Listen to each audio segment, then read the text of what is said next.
안녕하세요. 로봇으로 철학하기 3강 기계 속의 유령을 시작하겠습니다. 로봇공학자 누르하르 씨는 기술이 여러 개의 축을 따라 진행되기에 체계를 더 복잡하게 만드는 경향이 있음을 지적합니다. 어떤 제품이 새로 나오면 그에 부분적으로 책임이 있는 사람의 수도 늘어나고 제품 조직을 위한 인터페이스의 세부 항목도 많아진다는 것입니다. 이런 복잡한 축들이 결과물로 이어지면 체계의 오류는 점점 더 애매해지고 책임은 점점 더 줄어들게 된다고 합니다. 누르하르 씨는 복잡한 로봇 체계의 가동에 있어서 모든 책임을 전적으로 물을 수 있는 한 사람은 없다고 합니다. 현실은 이러한데 브레이드 러너 속에서 해고 혹은 사살되기 전에 사이보그는 인간보다 더 인간적인 목소리를 내고 바이센테니얼 맨의 앤드류는 너무나 인간적이고 싶어서 죽음이 가능할 수 있도록 하는 처치를 요청합니다. 인간이 사이보그가 되는 길과 사이보그가 인간이 되는 길의 접점은 아마도 기계 속의 정신이 영혼이 깃드는 순간 아닐까요? 그런 일이 가능하리라고 믿는 이들은 21세기에 인간은 이미 사이보그라고 말하고 있습니다. 무슨 뜻일까요? 자, 로봇 만들기를 기본 얼개는 다음과 같죠. 일단 기본 몸체가 있어야 되겠죠. 로봇을 만드는 사람들은 어떻게 이게 작동할 수 있게 될까? 그거를 고민하겠는데 우선 로봇의 기본 몸체, 무엇을 위한 로봇이냐에 따라서 그의 장착할 부품들을 위한 어떤 안정된 지지대로서의 몸체가 만들어져야 되겠죠. 그래서 이 분야에서는 재료가 중요하고 재료 공학이 중요한 역할을 합니다. 이 기본 몸체는 인간과의 상호작용을 염두에 두어서 친근감을 주는 외관을 갖추도록 합니다. 그 바탕 위에서 센서와 처리 전원, 작동기 등이 장착되게 됩니다. 지지대, 즉 몸체의 전체적인 구조는 가볍고 안정적이고 이동 가능성을 염두에 두고 설계됩니다. 그 다음에 로봇의 외부 환경 감지 기능을 마련합니다. 센서와 영상, 음향 인지, 그리고 로봇 자신의 자체 상태 점검 기능이 있어야 합니다. 미끄러짐 방지 기능이나 잡는 기능, 방사능을 측정하거나 가스나 폭발물 냄새, 소리 자극 등을 감지해내는 기능들이 있습니다. 일단 로봇이 외적, 내적 조건을 탐지하게 되면 탐지 신호를 처리하고 이를 바탕으로 제어 시스템이 로봇의 작동을 지시합니다. 로봇에게 명령이 주어지는 시간과 실행되는 시간 사이의 차이 문제를 해결하기 위해서는 계산 능력이 좋아야 합니다. 인공지능 로봇 분야에서는 수십 년 동안 로봇이 환경과 상호작용하기 전에 그에 대한 지도를 만들고 이를 위해 센서를 사용할 필요가 있다고 가정되어 왔습니다. 하지만 이 작업을 하는데 로봇의 중앙 처리 장치로는 시간이 너무 걸리고 그동안 외부 환경에는 변화가 일어나기 일쑤여서 이런 식으로 감각 계산 작동 모델을 바꿀 필요성이 제기되었습니다. 신경망 작동을 본뜬 딥러닝 기법의 도입으로 인공지능 분야에서 여러 혁신적인 성과가 이루어졌습니다. 영상, 음성, 언어 그리고 행동지능 각 분야에서의 성취가 있었습니다. 또한 로봇은 3차원 공간에서 움직이는 것이기에 모터, 유압장치, 작동기가 설비되어 있어야 하고 실제로 접하게 되는 인간의 감각, 인지, 정서와의 상호작용과 관련된 문제도 해결해야 합니다. 자, 이렇게 로봇 만들기가 이제 이 방금 설명한 것에서는 이렇게 아래 사진 그림에서 보이는 것처럼 뭐 개나 치타나 마치 사람 모습을 한 그런 로봇들이 만들어지는 그런 얼개가 이 정도 된다고 할 수 있겠고요. 또 인공지능 분야는 어느 시기에는 정부의 엄청난 재정 지원을 받기도 하고 또 그 반대의 시기도 거치는 등 부침이 심했습니다. 1980년대에는 풍부한 재정 지원이 있었어도 어마어마한 지원에도 불구하고 현재까지도 해결되지 못한 프로젝트가 있다고 합니다. 그래서인지 1990년대에는 지원을 줄였는데 1997년에 바로 이 세계 체스 대결에서 화제를 모으게 되고 또 컴퓨터가 이 챔피언을 이겼잖아요. 그래서 다시 정부의 재정 지원이 많이 좋아졌다 하는 얘기가 있습니다. 인공지능에서 딥러닝 기법은 규칙이 계속 변하거나 데이터가 없는 그런 일에서는 매우 무능력하지만 규칙이 확정되어 있고 데이터가 방대하게 있을 때에는 성취도가 높다고 합니다. 바둑은 목표가 분명하고 게임 규칙 변화가 없고 기보와 같은 데이터가 풍부한 분야이기 때문에 이 알파고가 이 딥러닝 기법을 이용해서 아주 성공할 확률이 높았던 것이라고 합니다. 로봇은 인간을 모방해서 만들게 되고 인간의 능력을 분석해서 재구성하는 역설계 과정을 거쳐서 만들게 되겠죠. 근데 인간이 오랜 진화 과정을 거치면서 할 수 있게 된 걷기나 말하기 같은 기능은 인간에게는 무척 쉽지만 로봇이 그런 걸 하도록 구현해내기는 어렵고 체스나 바둑처럼 인간에게는 어려운 일이 오히려 로봇에게는 쉽다는 것이 모라백의 역설입니다. 로봇에게 어려운 게 사람한테는 쉽고 사람에게 어려운 게 로봇에겐 쉬운 거죠. 이 1970년에 만들어진 스탠포드 대학의 샤키는 최초의 로봇 중 하나입니다. 이 당시에 벌써 칸막이 방들의 위치를 확인하면서 장애물을 감지할 수는 있었다고 합니다. 대신 옆방에 커다란 방만한 컴퓨터가 있었던 것입니다. 그러니까 이 1970년에서 1980년, 90년 그리고 2000년에 오기까지 이 방만한 크기에 있던 컴퓨터가 점점 작아져서 이제 20세기 말에는 아주 자족적인 체계의 로봇들이 등장하기 시작했고 인터넷 기반의 자원을 이용해서 최소한의 전자회로 내장만으로도 이렇게 1970년에 이렇게 샤키도 움직이는 것은 문제가 별로 어렵지 않았다는 것입니다. 그래서 그렇게 컴퓨터가 축소되면서 작동하는 길을 찾아냈다고 합니다. 인텔의 공동 설립자였던 고든 무어는 직접 회로의 트랜지스터 숫자와 관련해서 전체 처리 능력이 2년마다 2배씩 증가한다는 점을 발견했는데요.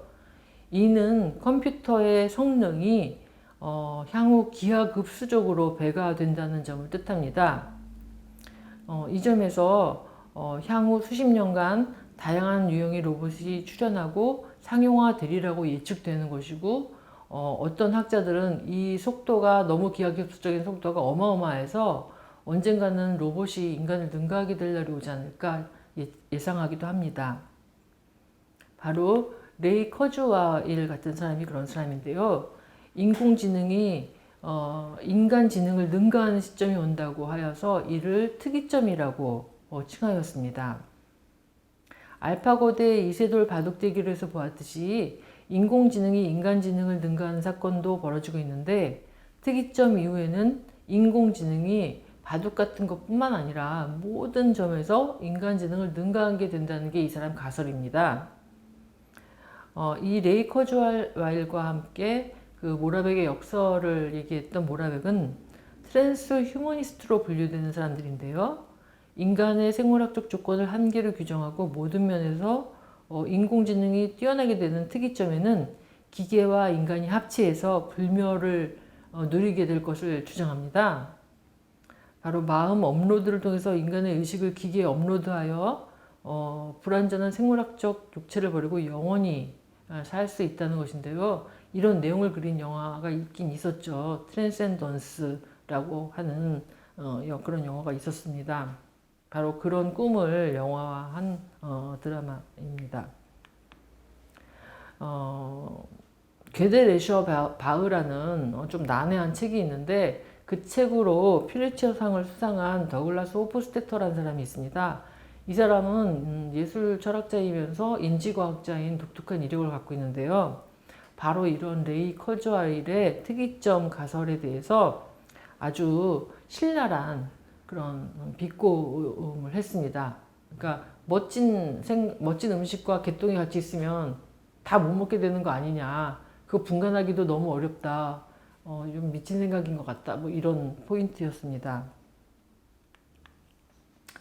자, 베트남 전쟁 당시 군인 사상자들로 인해서 정치적인 비난을 받게 되자 정치인들과 국방계획을 수립하는 이들은 무인 시스템을 개발하는데 많은 재정적 뒷받침을 하기 시작했고 21세기 들어서 이라크 전쟁과 아프가니스탄 등의 지역에서 비대칭적 전술이 사용됨에 따라서 폭발물 제거 로봇 수요가 늘어서 그에 대한 정부 지원들이 늘어나게 되었습니다. 구글의 자회사였던 보스턴 다이내믹스의 로봇들이 지금 여기에 한 10년 동안 어떤 로봇들이 만들었는지 연대기별로 이렇게 쭉 나와 있는데요. 이 로봇들의 동영상이 유튜브에 있다고 합니다. 그래서 조회수가 엄청나다고 하는데요. 이런 마치 그 영화 속에서나 보던 사이보그들을 국방부의 재정 지원을 받아서 엄청난 돈이 들겠죠. 이런 거 하나 만들어내려면 이제 그렇게 만들어내고 있다는 얘기이고요. 우리나라의 휴보라는 로봇을 카이스트가 만들어냈는데 미국 국방성 연구 개발을 맡고 있는 다르파에서 개최한 그 로봇 대회에서 2015년에는 1등을 하기도 했다고 합니다. 이렇게 뭐 로봇 경진 대회를 하거나 국가의 어떤 재정적 지원을 통해서 우수한 로봇 연구자들을 길러내고 또 기업에서는 다양한 산업용 로봇, 군사, 항공, 우주기술, 자동차, 가전제품 기반 기술 등을 구축하는데 인재들을 고용하고 있다고 합니다. 그 아시모프가 자신의 소설 런어라운드에서 제시한 로봇 3원칙은 인간에게 해를 끼쳐서는 안 된다고 하는 것, 그리고 인간이 내린 명령에 따라야만 한다는 것, 그리고 앞에 두 개가 있다면 스스로 보호할 수 있다는 것을 말하고 있습니다. 하지만 아시모프의 3원칙은 오늘날까지 하드웨어로 구축하려고 많은 학자들이 아무리 애써도 되지 않는다, 어렵다 이렇게 판단을 내리는 쪽으로 가고 있습니다. 또한 영화 아이로봇은 로봇 3원칙을 막상 현실에 적용했을 때는 답이 나오지 않는 딜레마에 빠지게 된다는 것을 드라마틱하게 보여주었습니다. 또 로봇공학자인 로드니 브룩스는 우리는 로봇 3원칙을 지킬 수 있을 만큼 충분히 스마트한 로봇 만드는 법 아직 모른다. 로봇 3원칙이 로봇을 만드는 데 있어서 얼마나 많은 걸 요구하는지를 아시모프는 그 1940년대에 그런 소설을 만들 때 몰랐을 수 있다 라고 이제 말하고 있고요. 또 이 SF가 사이언스 픽션 허구 장르이다 보니까 도덕적 행위자로서 로봇한테 책임이 있는 것처럼 진행되고 있다는 게 이제 문제라고 볼 수 있습니다. 그래서 이제 2009년에 아시모프의 로봇 3원칙을 한계를 극복하기 위한 어떤 로봇 연구자들이 책임 있는을 붙여서 로봇 3원칙을 만들었는데 조금 더 도덕 행위자로서 인간에 초점을 맞춰서 만들어 봤다고 합니다. 근대 이후 산업사회에서 인간 활동의 모든 가치가 경제 논리에 매몰되고 또 사고방식과 삶의 태도를 자동화된 기계 생산 체제에 맞추도록 함으로써 시스템의 결정에 따르고 인간으로서 자기 양심과 책임을 방기하는 어떤 나치 전범 아이만 같은 사유를 하지 않는, 생각을 하지 않는, 생각 없이 사는 그런 사유 무능력자들, 뭐 시키면 그냥 시키는 대로 그 직위에 맞는 거 결정되면 결정되는 아무 생각 없이 따르는, 그래서 저런 어떤 전범이 되기도 하는 그런 사유 무능력자들이 너무 많이 양산되게 된다는 현실을 인간적 삶의 조건에서 지적하였습니다. 한나 아렌트라는 철학자가 그렇게 지적을 했지요. 더더군다나 이런 무사유와 관련해서는 인공지능의 이런 자각 없는 수행이라는 점을 우리가 지적할 수 있겠는데요. 자, 인공지능은 현재 어디까지 할 수 있는지 다양한 분야에 적용되고 있는데요. 렘브란트의 그림들을 데이터로 하여서 학습시킨 후에 렘브란트는 그리지 않았는데 딱 그림을 보면 레므란트 스타일인 그런 그림들을 결과물로 내놓는 넥스트 레므란트 프로젝트처럼 인공지능은 데이터와 머신러닝 학습을 통해서 인간만이 할 수 있다고 여겨져 왔던 어떤 그림이나 작곡, 법률 문서 요약 정리, 회계, 장부 정리, 신문기사 작성 등을 해내고 있습니다. 하지만 SF 영화 속의 어떤 멋진 인간과 너무나 흡사하고 인간보다 더 멋진 로봇들과는 달리 이런 일들을 해내는 인공지능에게는 자신이 무엇을 하고 있는지 어떤 자각, 그건 없다는 겁니다.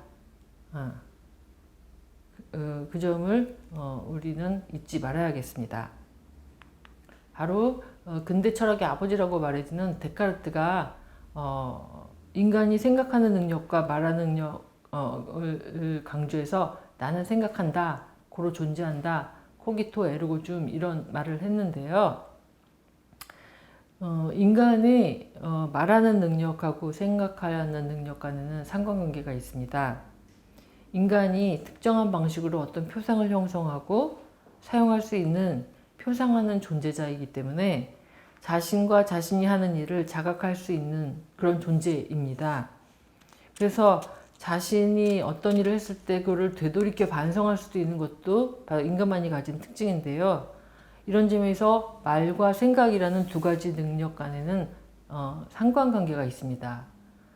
이런 까닭에 인간이야말로 내가 생각하고 있다는 것을 자각할 수 있고 또 자신의 말로써 굳은 맹세와 언약을 하고 그걸 어겼을 때는 내 양심에 가책을 느낀다 라거나 내가 남에게 비난을 받게 되는 것입니다.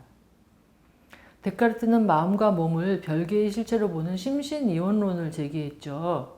그렇게 하면서 마음의 활동을 기능적인 관점에서 보는 유산을 남겼습니다. 하지만 인간이 나라고 말하는 생각의 주체라는 논점을 쉽게 버릴 수는 없어 보입니다.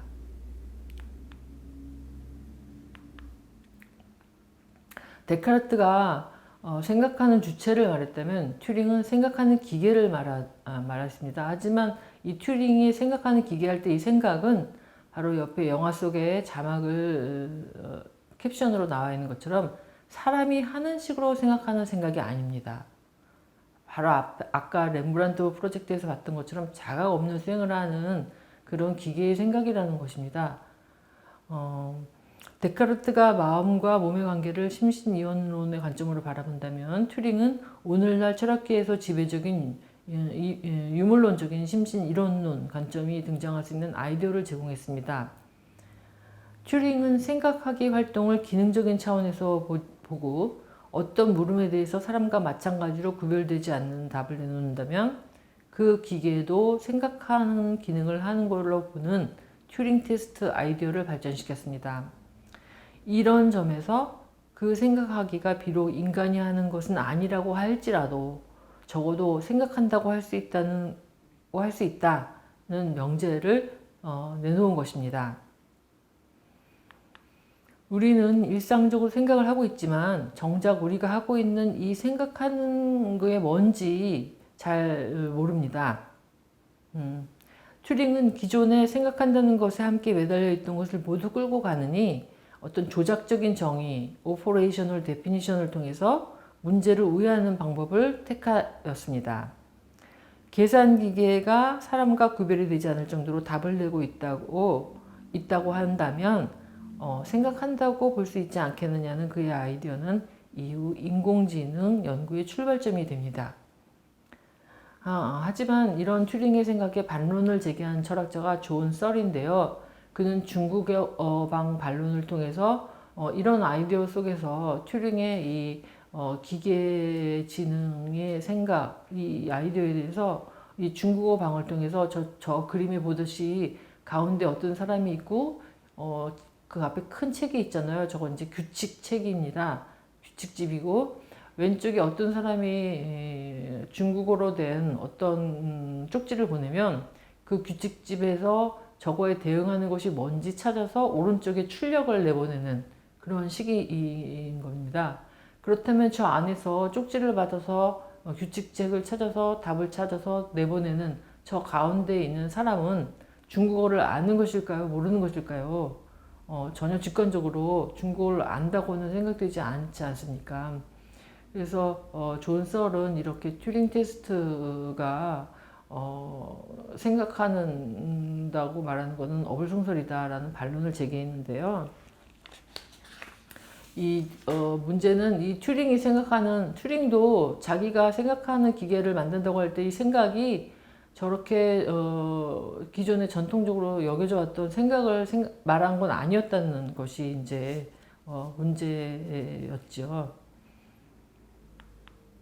앞서 현대 철학에서 이론론적 유물론이 지배적인 사조임을 언급한 바 있었습니다.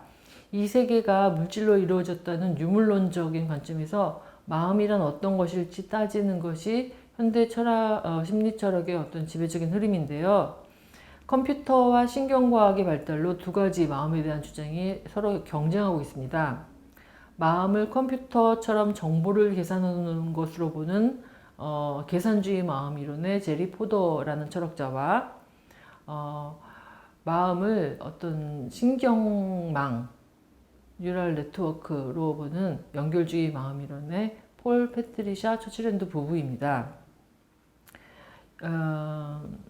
이 연결주의 망에서 말하는 이 병렬 분산 처리 PDP는 신경망이라고도 불리는데 아주 단순한 기본 구조가 바로 저와 같은 것입니다. 입력과 어떤 은폐층과 출력층이 있는데요.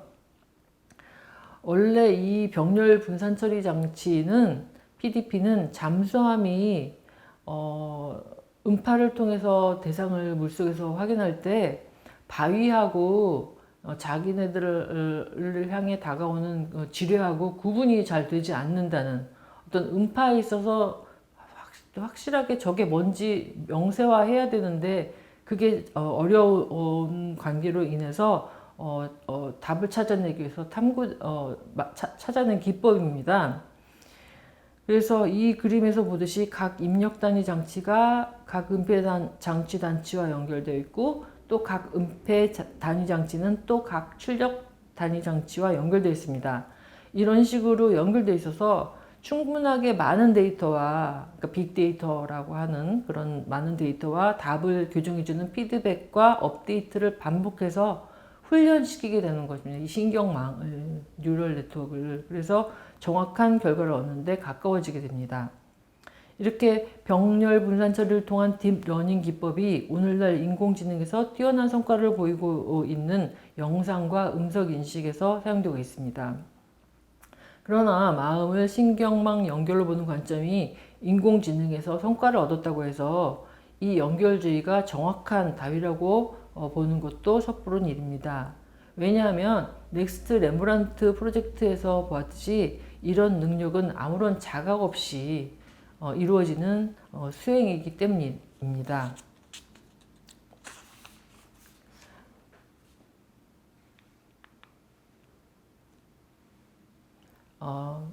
컴퓨터의 하드웨어가 기하급수적으로 발전한다는 점에서 컴퓨터의 성능은 빠르게 배가 될 것임을 우리는 예측할 수 있습니다.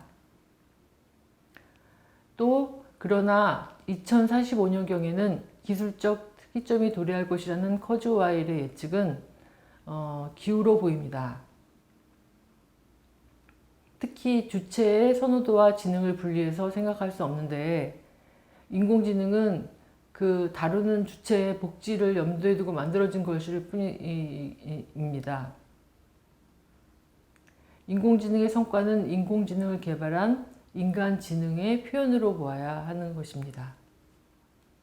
그래서